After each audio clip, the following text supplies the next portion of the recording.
என்ன மாப்பிள அந்த ஆள் பொண்ணு கொடுக்க சம்மதிச்சிட்டானா? என்ன சம்மதிச்சிட்டானா? இல்ல. அப்பாடா, எனக்கு தெரியுமாப்பா. அது என்ன வீடா? பொறா கூண்டு மாதிரி குனிஞ்சு குனிஞ்சு போயிட்டு இருந்தமே. அந்த ஆள் மூஞ்சியை பாத்தியா? பெருச்சாளி தின்னு வாந்தி எடுத்த மாதிரி இருக்கான். அவன் வீட்டுல போய் சம்மதம் பேச சொன்னீங்க.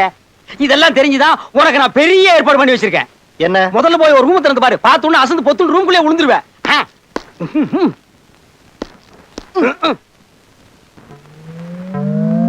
ஐ மாமா, சாப்பிட்டீங்களா மாமா? சௌக்கியமா இருக்கீங்களா மாமா? என்னடா இது? தேவலோகத்திலிருந்து தேவதையே வந்து நிக்கிறாளேன்னு பாக்குறீங்களா? இது என் 9வது பொண்ணு நவலட்சுமி. உங்களுக்காகவே பிறந்து உங்களுக்காகவே வளர்ந்திருக்கா. அவங்க அம்மா அப்படியே உரிச்சிட்டு பிறந்திருக்கா மாப்ள. அப்படி பாக்காதீங்க மாமா, எனக்கு ரொம்ப வெக்கமா இருக்கு. பாத்தீங்களா பாத்தீங்களா, என் குழந்தை வெக்கப்படுது. பொண்ணுங்க வெக்கப்படுதுன்னு சொல்லி நீங்க பாத்திருக்கீங்களா? என் குழந்தை வெக்கப்படுது. குழந்தையாது? பின்ன என்ன குழவியாது? அது இல்ல, அது வயித்துல 2 மாசம் குழந்தை இருக்கிற இருக்கு.